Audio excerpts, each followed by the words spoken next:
Muling umugong ang matinding usapin sa bansa matapos kumalat ang mga balita na nauno'y naglabas na ang Korte Suprema ng warrant laban kay Pangulong Ferdinand Bongbong Marcos Jr. Ayon sa mga kumakalat na post at mensahe online, yumanig daw ang palasyo bunsod ng isang malaking krisis na kinasasangkutan ng pinakamataas na lider ng bansa. Gayunman, hanggang sa kasalukuyan ay wala pang opisyal na anunsyo mula sa Korte Suprema o Malacanang na nagpapatunay sa naturang alegasyon. Dahil dito, mabilis na umani ng reaksyon ang issue mula sa iba't ibang sektor, lalo na sa social media, kung saan sari-saring interpretasyon at haka-haka ang lumitaw. May mga nagsasabing senyales ito ng malalim na problema sa pamahalaan, habang ang iba naman ay nananawagan ng kalmado at pag-iingat. Wala ring inilalabas na opisyal na dokumento o record na magpapatunay na may ganitong uri ng aksyon mula sa hudikatura. Sa gitna ng umiinit na diskurso, patuloy ang paalala ng mga eksperto at opisyal na maging mapanuri sa impormasyong kumakalat, lalo na kung may kinalaman sa mga sensitibong usaping pampolitika. Mahalaga pa ring umasa sa beripikadong pahayag mula sa mga lehitimong institusyon bago magbigay ng hatol o paniwala. Inaasahan ng publiko ang malinaw na paglilinaw upang maiwasan ang kalituhan at mapanatili ang tiwala sa mga institusyon ng bansa.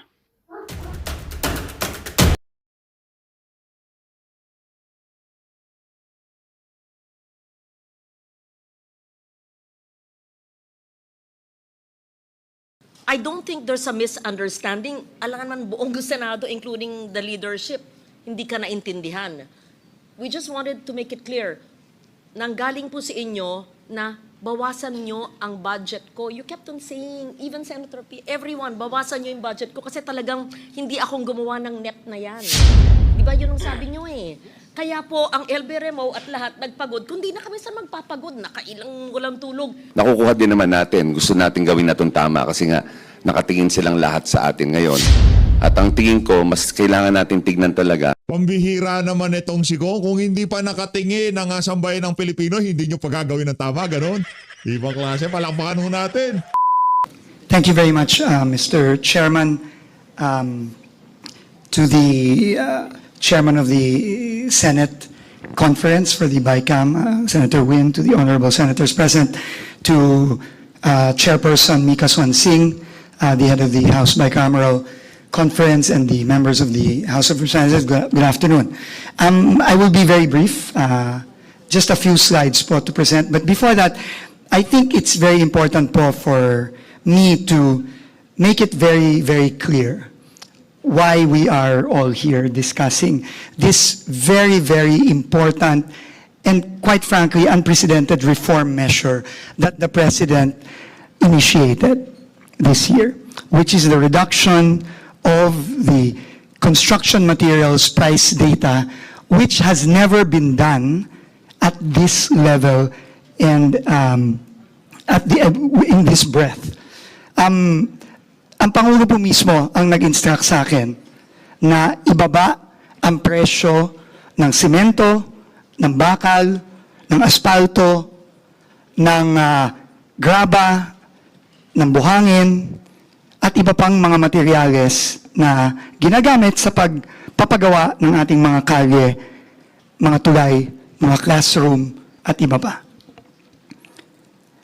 Hindi pa po ito ginagawa in the past. No, dati po, nagbababa lang ng budget by 10%, pero yung level of detail po na ginawa ng administrasyon ni Pangulong Bongbong Marcos ay ngayon pa lang po nagawa ito. Importante po ito dahil nung kanyang SONA, ang Pangulo po mismo ang bumulgar sa isa sa mga pinakamalaki o siguro pinakamalaking corruption scandal sa history ng bansa. At sabi niya, enough is enough. Kailangan reformahin na natin ang DPWH. Vince, nakikinig lang ako dito sa gilid ha.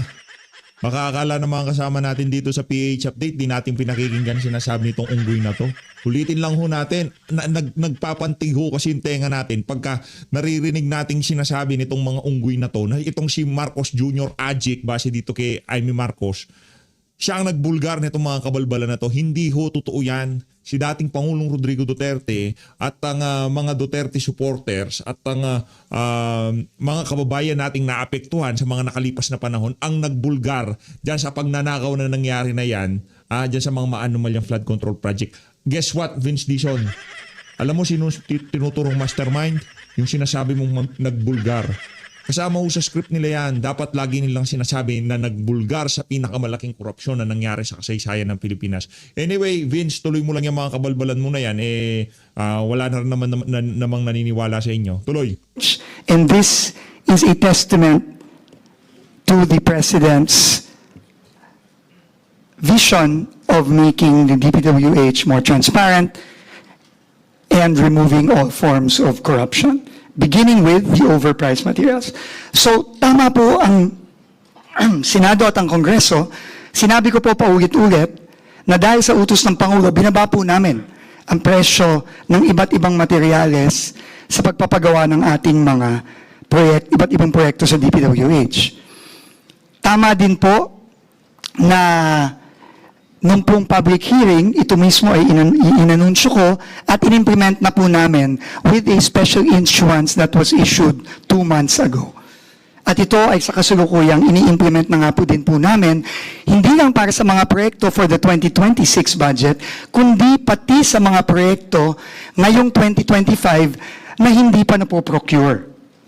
Ito nga po ang naging suggestion mismo ni Senator Loren Gagardo ng public hearing at tama po siya doon. At yun po ay ginagawa na rin po namin. Ngayon po, ipapaliwanag ko lang po sa Senado at sa Kongreso kung ano ang proseso para gawin ito ng tama. Yun lang naman po. No? At bago po ako magsimula, gusto ko lang po siguro i-correct yung mga iba't ibang mga balita na naririnig natin. Unang-una, hindi po totoo na ibinabalik na po ng DPWH yung dating presyo.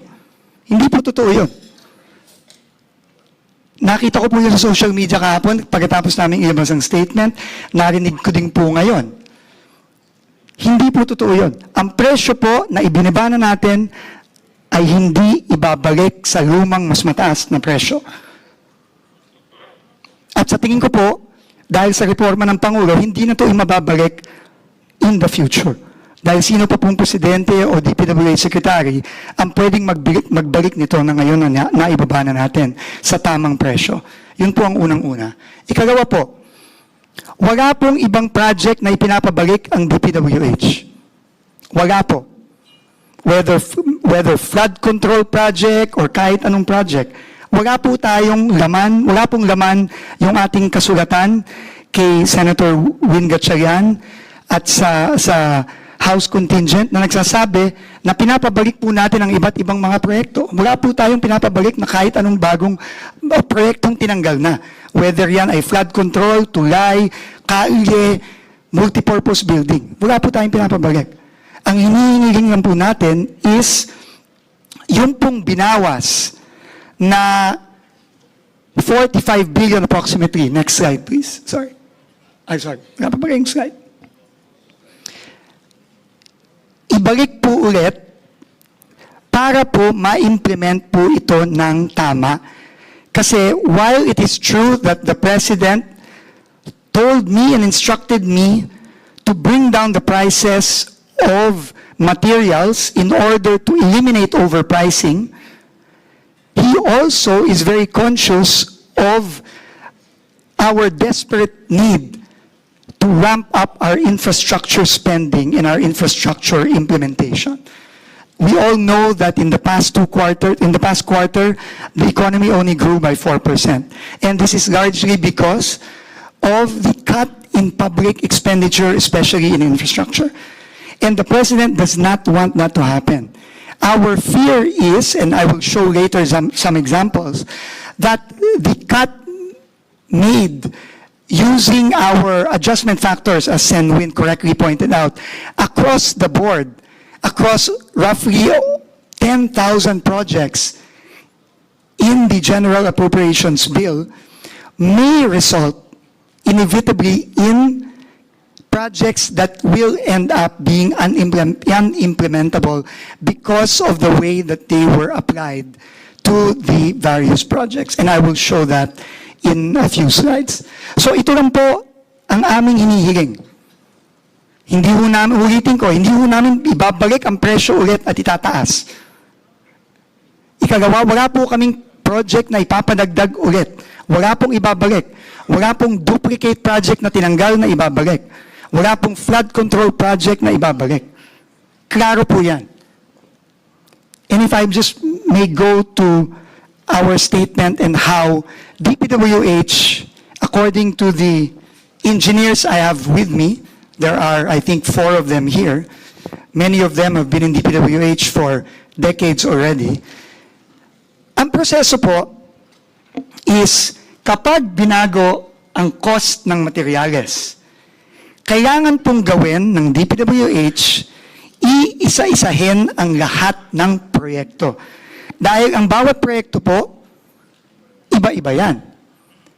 Merong mas maraming simento ang gagamitin, merong mas maraming bakal ang gagamitin, may mas maraming graba ang gagamitin. Depende po yan dun sa program of work. At bawat proyekto po ay iba-iba ang program of work. Kaya po yung mga presyong ibinaba, kailangan po yan i-apply sa program of work ng iba't ibang proyekto, roughly totaling 10,000 projects. Pagkatapos po baguhin ng POW, ang pagbabago ngayon dun sa presyo ay i-reflect na sa bagong approved budget of contract, yung ABC. Kapag po nabawas na yon, bababa po ang ABC. Depende sa laki ng binaba ng presyo, depende kung saan. Tama po si Congressman Alvarez na depende sa lugar, depende. Depende ang presyo ng simento, ng aggregate, ng graba, ng buhangin, ng asfalto, depende sa lugar. So kailangan po yan iisa-isahin. At kapag po nababa na yung ABC, yung approved budget of contract, ito na po ang magiging bagong budget. At ito na po ang ipapublish ngayon para ipabid at iprocure ng DPWH. Yan po ang proseso. So ito lang po ang gusto namin ipaliwanag. Ngayon po, gusto ko pong magpakita ng mga example ng mga proyekto nandun sa isa sa mga 10,000 proyektong naapektuhan ng pagbaba ng Senate dun sa mga project costs. At dito po makikita natin na hindi po talaga nating pwedeng ibaba na lang ng basta-basta across the board. No? And next slide, please. These are projects, for example, for asphalting in Region 4B and Region 7. In the GAB, in the House version, the budget was 41 million pesos. In the third reading Senate version, it was cut to 12.9, roughly 13 million pesos. Roughly by 68%. And I understand, naintindihan ko po kung saan nanggaling yung 68%. Dahil po para sa asfalto at sa Region 4B, yun pong pinadala nating adjustment factor sa Senate Finance Committee ay 68%. So, ang ginawa po ng Senate is yung pong budget ay kinat ng 68%. No? So, naintindihan ko po yun.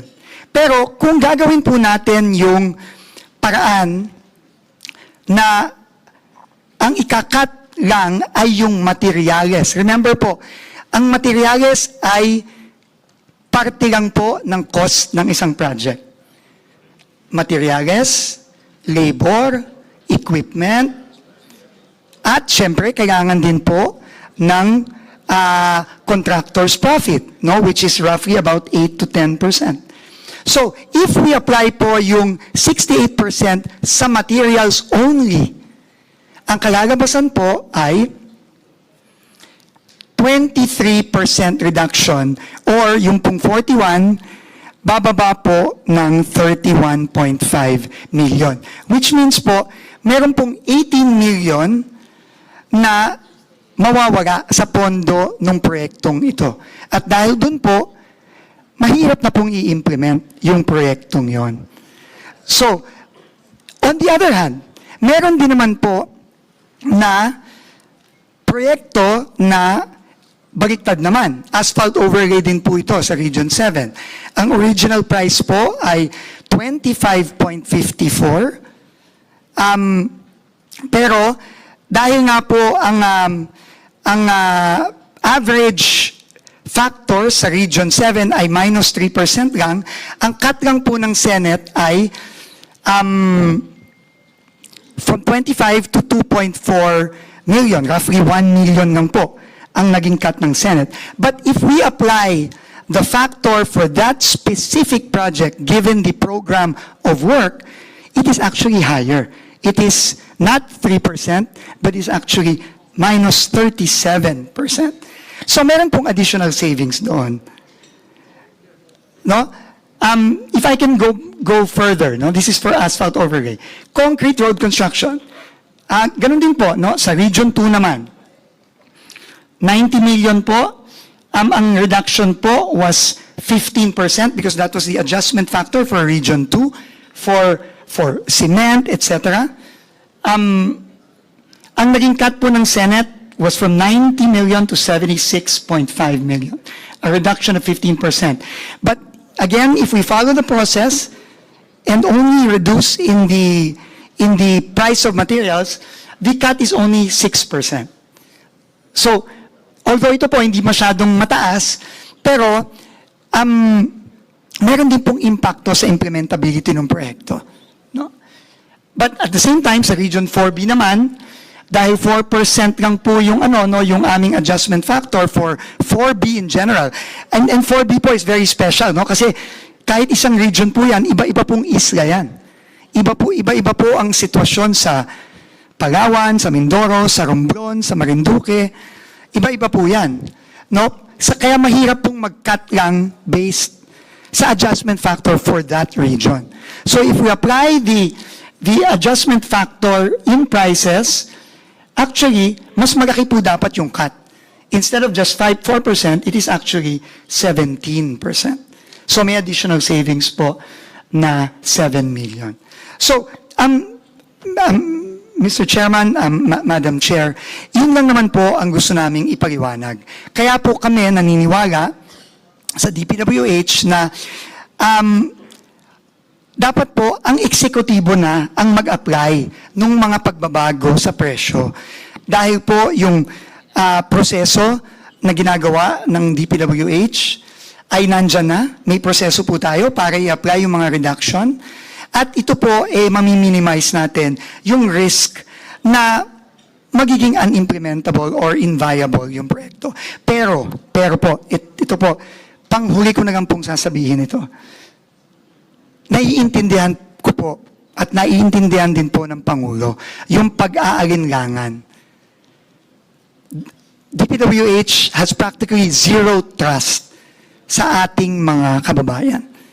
And naiintindihan ko po na mukhang mahirap po kaming pagkatiwalaan. Naiintindihan ko po yun. No, na baka pag yan ibinalik sa versions ng HGAB at sasabihin, kami na lang ang gagawa ng pagbaba. Naiintindihan ko po na hindi kami pagkakatiwalaan na gagawin namin ito. Kaya po, naglabas po ako mismo ng department order, which again has never been done, mandating all regional directors, all district engineers to implement this strictly. At kung hindi po ito implement, we will not authorize the procurement of these projects. And if they do not implement it, yan po ay may kaakibat na mga penalty, both administrative and possibly even criminal. Ginagay po namin yan and we have given copies of the department order I signed to the members of the Bicameral Conference Committee. Yun po ang gagawin namin. Alam ko po, mahirap po kaming pagkatiwalaan. Pero yun po ang hinihiling namin sa inyo ngayon. And obviously, with Alam mo naman pala, ikaw talaga, Vince. Oo, mahirap talaga kayong pagkatiwalaan. Pambihira naman. Alam mo naman pala. Ano pa ginagawa mo dyan? Sobrang kakapalan na ng mukha yan. Ano ba nangyari? Nauna na ba SOP? Kaya kailangan ngayon, nandiyan ka, nagkukumahog para ika nga ma-negotiate ang budget? Ano, napag-usapan na? Meron na bang usapan dyan? Meron na ba nakapagbigay ng SOP? Kaya ganyan ho kayo dyan sa DPWH? Nako, Vince Dizon ha? Binabantayan ho kayo ng sambayan ng Pilipino. Yung pagmamaniobra ang ginagawa ho nila yan, pustahan tayo sa 2026, meron na namang problema DPWH. Sigurado ho yan mga kababayan, abangan nyo lang. O, tuloy ho natin. Congress's oversight function, anytime po, pwede nyo po kaming i-check kung ito po talaga ay ginagawa namin. Lalong-lalo na po, nag-launch na po ng ating Pangulo ang transparency portal ng DPWH. Meron po dong live streaming ng lahat ng mga bids. Makikita nyo po doon, pag pinablish po, mako-compare nyo po, binababa talaga ng DPWH ang cost ng mga proyektong ito. At kung hindi po namin binaba, patawag nyo po kami. Pero ako po, sinasabi ko po sa inyo, I will not allow it. We will not allow it po. Under the department order, we will not allow it. Yan po talaga, kailangan naming i-aproba bago yan i-publish for bidding. Kahit na po magdagdag tayo ng step sa pagpuprocure ng mga proyektong ito, it's worth it to ensure that these projects are implemented with the right prices that we have already prescribed. So with that po, Mr. Chairman, Madam Chair, honorable members of the Bicameral Conference Committee, uulitin ko po, inutos po ng Pangulo na gawin natin ito. This has never been done before. And we will never renege on the promise of the President and the instructions of the President to reform DPWH. And we will never bring back the prices to where they were before. Dahil nga po, alam naman po natin lahat at alam po ng buong Pilipinas na matagal nang overpriced ang presyo ng DPWH. Maraming salamat po.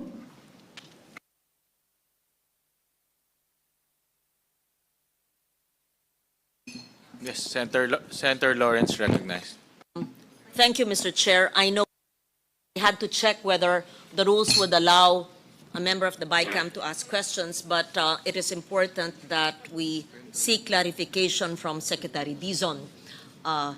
Do you accept the fact that it was the DPWH through you or maybe your staff during hearings and in the plenary that actually advised the Senate to cut the cost, because indeed in the previous administration you claimed, and it's on record, that the cost of some, not all, projects might have been overpriced? Ma'am, this needs clear clarification. In the Senate hearings and in the plenary, we admitted that the prices were overpriced. Okay, that's all- Absolutely. that's all why- Absolutely. Ma'am, but I think it's very important, no? Yeah. We also said that we are going to bring down the cost, Yes. which we did. But in the same hearing, and I have it on record, Mr. Chairman, Madam Senator, that when I was asked on how to implement the changes in the prices, I put it on record that the best way to implement is for DPWH to implement it by going through each and every project and bring down the cost based on the programs of work of each and every project. That I put on record, Madam Chair. Mr. Chairman. Very Thank you po. clear, very clear. And we spoke about the CMPD, the cost price data, and the DUPA, the detailed price analysis as well. We were in a conversation outside of this hall. Can the good secretary please just tell us on the overprice for asphalting? Because that's what you mentioned to me. That is a so-called notorious item that you said must be brought down. You are absolutely You whispered correct. something in my ear, which I think the body should know so that it's on record. But you said it's necessary to have that project. But this is what you said is easily seen to be overpriced. Can you just Absolutely. kindly put it on record, Secretary? Thank you. Yes, Mr. Chairman, Madam Chair, I will just read our our table. Simple na lang. Ano yung sinabi po nyo na madalas overpriced at sa inyong karanasan na maikli sa ahensya ay yung Asphalting. overpriced? Yeah. Asphalting po ay nagre-range po ang overprice ng asphalting from 30% to 68%. Totoo po yun. And I gave an example. In fact, kaya po ang ginamit kong example ay yung 4B. Kasi po sa 4B, on average, overpriced po ng up to 68%. Pero yun nga po, as pointed out also by Congressman Alvarez, who is former governor of Palawan, iba-iba po ang presyo. No, so meaning, hindi po pwedeng kung overpriced po ang Region 4B on average ng 68%, hindi po pwedeng i-apply yung 68% sa lahat ng proyekto, sa lahat ng iba't ibang... I think that was mentioned, that's very clear. Yes. So thank you Th- for thank you putting very that much po. on record.